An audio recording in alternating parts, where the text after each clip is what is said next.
자녀를 축복하는 부모의 언어. 오늘 전할 말씀입니다. 창세기 12장 3절 말씀입니다. 너를 축복하는 자에게는 내가 복을 내리고 너를 저주하는 자에게는 내가 저주하리니 땅의 모든 족속이 너로 말미암아 복을 얻을 것이라. 네. 아이들이 말하기에 가장 큰 영향을 받는 것은 부모의 언어입니다.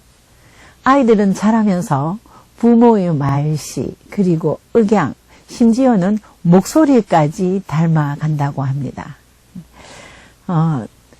2001년 영국의 파이낸셜 타임스에서 세계에서 가장 존경받는 경영인을 뽑았습니다. 그 중에 잭 웰치라고 하는 미국의 경영의 달인 잭 웰치라는 분이 뽑혔습니다. 그런데 잭 웰치는 어릴 때 아주 치명적인 단점이 있었다고 합니다. 말을 더듬었대요. 학교에 가서도 말더듬이 때문에 친구들에게 놀림도 많이 받았는데 어머니에게 어머니 저는 왜 이렇게 말을 더듬어요? 잘하려고 해도 안 돼요 라고 어머니한테 얘기할 때 그 어머니는 괜찮아. 너는 머리가 아주 빠르게 돌아가기 때문에 입이 못 따라가서 그래. 입이 빠른 사람보다 머리가 빠른 사람이 더 훌륭한 사람 될 수 있어. 이렇게 격려를 했다고 합니다. 마침내 잭 웰치는 삶에 자신감을 가지면서 나중에 말도 더듬지 않고 또 훌륭한 경영의 달인이 되었다고 합니다. 그리고 또 훌륭한 어머니 또 있습니다. 세계에서 최초로 시암 상둥이의 분리수술에 성공한 벤 카슨이라는 의사가 있습니다. 벤은 흑인 출신으로서 열등감에 가득 잡혀 있었다고 합니다. 그런데 언제든지 어머니께서 벤 너는 마음만 먹으면 뭐든지 할 수 있어 라면서 위로를 했다고 합니다. 그래서 내가 오늘 이렇게 성공한 의사가 될 수 있었던 것은 우리 어머니 덕분입니다 라고 얘기했다고 합니다. 또한 미국에서 교도소에 있는 그 소년의 삶을 살고 있는 우리 청소년들에게 조사를 했는데요. 90%가 어릴 때 너 이렇게 하면 교도소에 가. 교도소에 간다는 이야기를 한 번 이상은 듣고 자랐다고 합니다. 심지어 여러 번 들은 아이들도 있다고 합니다. 부모의 언어 정말 중요하죠. 자, 그러면 부모만 긍정적인 언어를 사용하는 것으로 그쳐서는 안 되겠습니다. 먼저 부모는 아이들이 부정적인 언어를 사용하지 않고 긍정적인 언어를 사용할 수 있도록 지도하셔야 됩니다. 계속 욕설을 쓰거나 부정적인 언어를 쓰는 아이들은 깨우쳐주지 않으면 그것이 부정적인 언어인 줄 모르고 사용합니다. 나쁜 언어인 것을 분명히 깨우쳐 주셔야 됩니다. 그럴 때도 부모는 그런 말을 하면 못 써. 아주 나쁜 사람이야. 욕을 할 때는 쓰레기 같은 사람이 될 수 있어. 이런 부정적인 단어를 쓰시지 마시고 말을 이렇게 하면 어떻겠니? 이 말보다는 이쪽 말이 더 좋은 것 같은데 기분도 좋고 긍정적인 표현으로 지적을 하는 것으로 그치는 것이 아니라 아이의 생각을 이끌어낼 수 있는 단어를 사용하는 것이 좋겠습니다. 부정적인 표현을 습관적으로 하는 아이들은 새로운 것을 해보려고 생각도 하지 않는다고 합니다. 생활 자체가 부정적으로 바뀌어버리기 때문에 그렇습니다. 물론 부정적인 말을 사용한 아이들을 하루아침에 한두 번 말해서 고쳐지는 것은 아닙니다. 부모가 중간에서 포기하지만 않는다면 고쳐질 수 있는 것은 분명한 것입니다. 긍정적인 사람으로 자라기를 바란다면 우리 아이를 있는 대로 받아주십시오. 있는 대로 수용하십시오. 다른 집 자녀들과 비교하지 마시고요. 놀기를 좋아하고 산만한 아이, 굉장히 부모가 근심스럽게 볼 수도 있습니다. 하지만 놀기를 좋아하는 아이는 친구를 잘 사귈 수 있기 때문에 사교성이 있고 사회성이 발달된 아이라고 칭찬해 주십시오. 그리고 너무너무 산만해서 집중 시간이 아주 짧은 아이는 산만하기 때문에 집중을 못하기 때문에 많은 것을 못할 것이라고 실망스러운 눈빛으로 받아보지 마시고요. 그 아이들은 호기심이 강한 아이라고 받아주시면 되겠습니다. 그러나 그것을 그대로 보고 있기에는 정말 안타까운 현실입니다. 그대로 보고 있지는 마시고 그 놀기 좋아하고 산만한 아이들에게도 뭔가 장점이 있을 것입니다. 긍정적인 언어를 사용하시는 우리 부모님께서는 아이의 장점을 발견할 때 크게 칭찬해 주시고 그 노력하는 과정이 아주 훌륭하다고 칭찬해 주시면 충분한 격려가 될 것입니다. 자, 그러면 두 번째로 긍정적인 언어를 사용할 수 있게 한 부모 역시 용기와 자신감을 키워주는 격려를 할 수 있어야 되겠습니다. 용기와 자신감을 키워주는 어머니는 먼저 자기 자신부터 자신의 장점에 대해서 자부심을 가지십시오. 그리고 자기의 단점에 대해서는 조금 관대하십시오. 자기가 자기의 단점이 무엇인지 잘 알고 있는 부모, 그리고 잘 고쳐지지 않는 자기 단점을 인정하는 부모는 자녀에게 완벽한 것을 요구하지 않는다고 합니다. 네, 그렇습니다. 그리고 자기의 단점은 가려두고 아이에게만 좋은 것을 요구하는 부모가 아닌가 한 번쯤 생각해 볼 필요가 있을 것입니다. 그러나 부모님께서는 자기의 단점도 인정하면서 아이의 약점도 존중해주는 부모가 진정한 용기와 격려를 주는 부모가 될 수가 있다고 합니다. 아니야, 지금은 실패했지만 잘할 수 있어. 엄마도 어릴 때 그랬거든. 엄마는 지금도 그게 잘 생각이 안 돼. 근데 너는 참 기억을 잘하더라. 그렇지만 작은 실수는 누구나 있는 거야. 지금은 1등도 못하고 꼴찌밖에 안 했지만 넌 아직 1등할 시간이 많이 남아있어. 엄마도 1등 한 번도 못 해봤어. 이런 약점을 존중해 주는 것이 우리 아이에게 상당한 격려가 되며 스스로 이 약점을 극복하려고 노력하는 아이가 됩니다.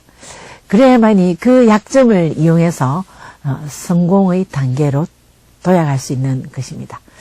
어떤 부모는 약점을 심하게 지적하여서 아이 스스로 자기의 약점에 너무 집중하다 보면 아이가 약점을 딛고 일어나기는커녕 포기하게 된다는 것입니다. 즉 다시 말하면 야, 너 그러다가 쪽박 찬다? 뭐 이런 이야기를 한다든지 너 그런 얘기하면 아주 빌어먹을 거야. 아주 가난해져. 네, 그렇게 됩니다. 그런 말씀을 자주 사용할 때 이 아이가 실패를 자주 하게 되거나 자기 약점이 잘 고쳐지지 않을 때는 스스로 포기하고 아예 스스로 당연히 쪽박이구나 생각하면서 쪽박을 스스로 챙기게 되는 그런 결과 예상할 수 있습니다. 자기가 여러 번 실패하고 일어나기 힘들 때에 다시 한번 재기해 본다는 격려보다는 또 용기보다는 정말 이렇게 되면 나는 빌어먹을 수밖에 없구나. 자신을 체념하게 되는 그런 단어를 어릴 적부터 익숙하게 들어왔던 결과가 빚어지게 됩니다. 우리 희망의 갑옷을 입고라는 강연을 하는 우리 동기부여 강사가 있습니다. 여러분들 잘 기억하실 것입니다. 날 때부터 팔이 둘 다 없는 사람입니다. 그분은 존 포피라는 사람입니다. 어머니가 아주 긍정으로 무장을 하셨습니다. 긍정으로 무장한 어머니는 그 아이에게 무조건 그래 많이 아프겠구나, 많이 불편하겠구나 그런 언어를 사용하지 않았습니다. 온 가족이 모여서 이제부터는 포피가 찬장에서 그릇을 내려다가 깨는 일이 있어도 도와주지 말라고. 자, 부정적인 단어 같지만 상당한 긍정을 나왔습니다. 이제 존 포피가 고등학교를 다닐 때는 발 가지고 못하는 것이 없다고 합니다. 무엇보다 어머니는 간호사가 처음 난 포피를 안고 왔을 때 두 팔이 없습니다 라고 얘기했을 때 너무너무 가슴이 아팠지만 그래도 두 다리는 있잖아요 라고 말씀하셨답니다. 여러분, 아이의 있는 모습을 그대로 받아들이면서 긍정으로 무장하시는 어머니, 훌륭한 존 포피를 길러냈습니다. 존 포피의 강연을 저는 매스컴을 통해서 들었습니다. 포피가 하나님은 우리에게 미리미리 알아서 레드카펫을 깔아주지 않습니다. 하나님은 우리를 대신해서 인생의 문을 열어주지 않습니다.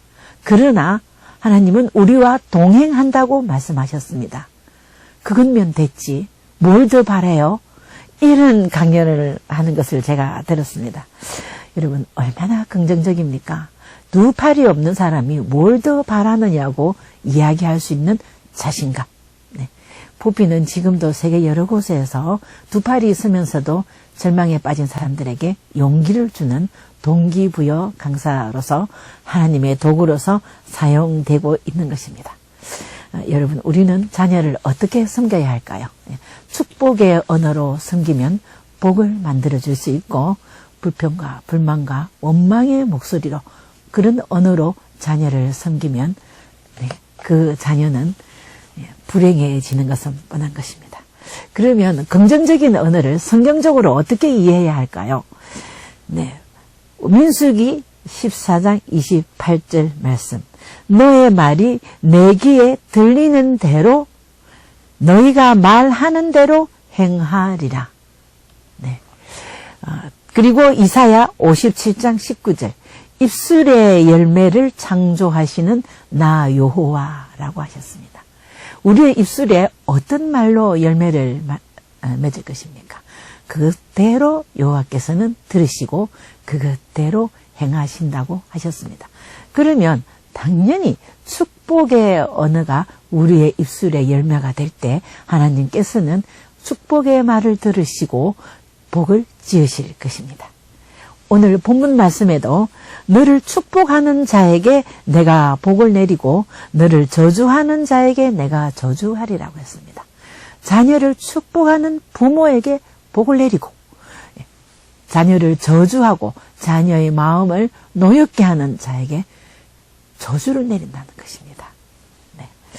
우리 축복하는 부모가 먼저 복을 받는다는 사실 꼭 기억하시고 따라서 자녀에게 여호와께서 나의 말을 들으시는 대로 복을 짓는다는 사실 성경에서 알려주고 있습니다. 이 말씀 묵상하면서 우리는 항상 자녀에게 축복의 언어를 사용하셔야 되겠습니다. 그러면 부정적인 언어의 효과는 어떤 것일까요? 네, 미국의 텍사스주에 있는 휴스턴 경찰 당국에서 많은 청소년 문제를 다루다가 자녀를 망치는 10가지 방법이라는 교훈을 내놓았습니다. 참 재미있는 내용이죠. 그 중에서 아주 2가지 눈에 띄는 것이 있습니다. 자녀에게 계속 부정적인 말만 하라는 것입니다. 예를 들면, 야, 네 목사님 설교 별로야. 뭐, 너희 선생님 별로 실력 없어. 예, 이 집 날림 집 아니니? 또 시장에 가서 물건을 살 때 우리 바가지 쓰는 거 아니야? 이거 위조품 아니야? 예, 이런 식으로 매사에 부정적인 표현을 하게 되면 아이는 사회에 적응하고 싶은 의욕을 상실한다는 것입니다.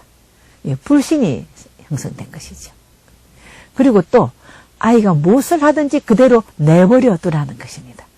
예, 어떤 TV를 보든지 어떤 게임을 하든지 어떤 말을 하든지 그대로 내버려 두면 아이의 정신상태와 아이의 마음은 쓰레기통이 된다는 것입니다. 여러분, 우리 아이의 마음이 쓰레기통이 되고 우리 아이가 세상에 적응하고 싶은 의욕을 상실한다면 슬픈 사실 아닐까요? 밥을 2그릇을 떠서 한 곳에는 사랑해라는 스티커를 붙이고 또 한 곳에는 짜증나라는 스티커를 붙였다고 합니다. 그리고 실험의 공정성을 위해서 5군데 아나운서실 그리고 일반 사무실 그리고 복도 5군데에 놓고 실험을 했는데요. 계속 사랑해라는 스티커를 붙인 밥에는 사랑해 너무 예뻐 보고 싶었어 이렇게 얘기해주고 짜증나라는 스티커에는 온갖 나쁜 욕설과 기분 나쁜 이야기를 매일매일 들려주게 했습니다. 근데 4주가 지났을 때요. 확연히 달라졌다고 합니다. 사랑해라는 말을 들은 밥은 아주 고운 예쁜 색의 곰팡이에 누룩 냄새가 날 수 있었고, 짜증나라는 스티커가 붙은 밥에는요, 아주 검게 썩어 들어가면서 악취가 나는 그런 경우가 있었다고 합니다. 학자 중에 비아제라는 학자가 있습니다. 그 학자는 사람이 생각하는 대로 언어를 형성한다고 합니다. 아주 무서운 생각이 들거나 기분 나쁜 생각이 들 때는 언어가 달라지죠. 무서운 표현을 하게 되고 기분이 나쁘고 상한 표현을 하게 됩니다.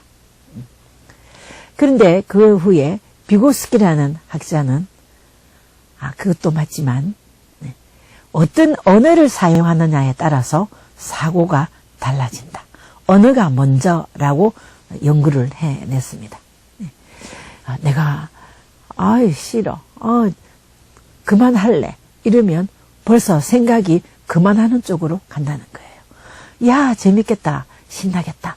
그러면 생각이 하고 싶은 생각으로 간다는 것입니다. 자, 이처럼 언어가 먼저인지 사고가 먼저인지 그걸 가리기보다 언어와 사고의 관계가 굉장히 중요하다는 것입니다. 네. 자, 유아기의 인지적 발달의 기초는 주양육자, 즉 어머니와의 언어적 교감이 굉장히 중요하고 기초 영양소가 될 수 있고 또 아주 치명적인 영향을 줄 수 있다고도 합니다. 네, 긍정적인 언어, 그냥 부모님의 언어로 사용하지 마시고 축복의 언어로 사용하시기 바랍니다. 자, 축복의 언어, 성경에서 한번 찾아보겠습니다. 부모의 사랑은 자녀를 축복하는 것부터 시작하셔야 되겠습니다. 자, 부모의 언어, 너는 잘 될 거야. 너는 분명히 할 수 있어. 물론 그것도 중요하지만 축복을 받으면 자녀들은요, 특별한 사랑을 받는 느낌을 가지고 주님이 다가와서 속삭이는 것처럼 자신도 느끼면서 또 하나님을 스스로 찾게 된다고 합니다. 때로는 자녀가 모든 것을, 좋은 것을 다 해주어도 불순종하는 아이들이 종종 보이는데요. 그것은 부모에게 사랑을 못 받았어가 아니라 부모가 자녀를 축복하지 않았기 때문이라고 합니다.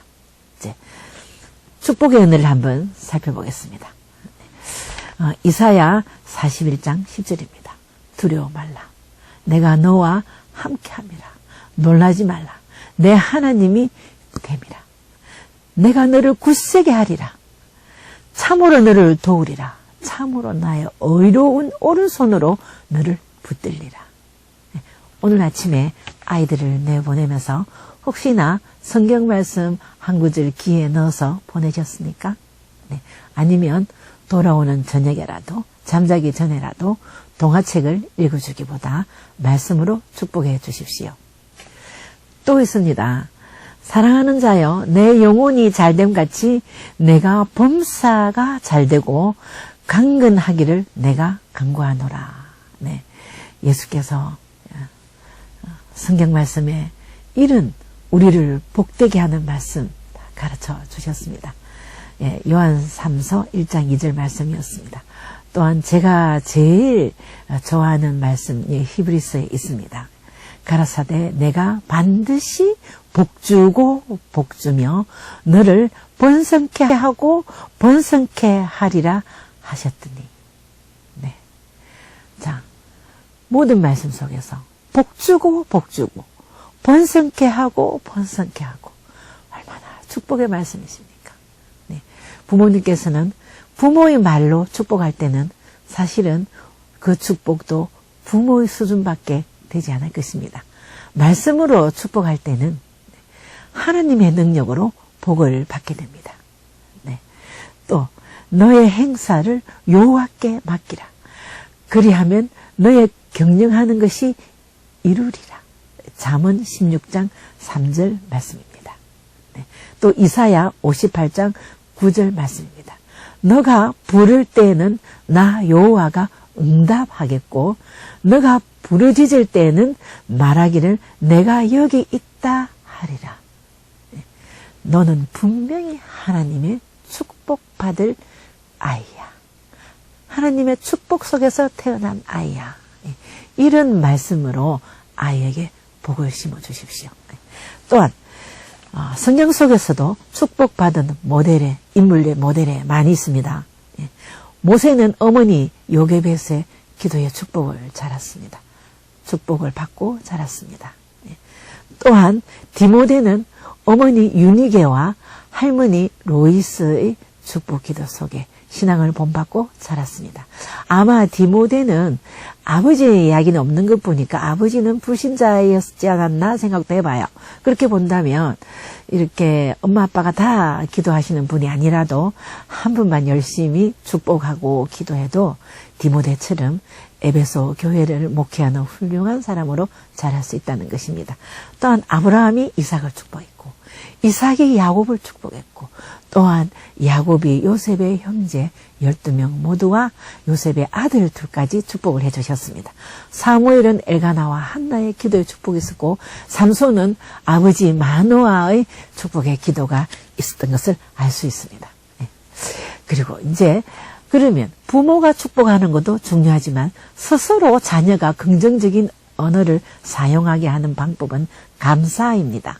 감사의 언어를 사용하게 하는 것은 아이가 긍정적 언어를 사용하기 위해서 가장 지름길이 될 수 있습니다.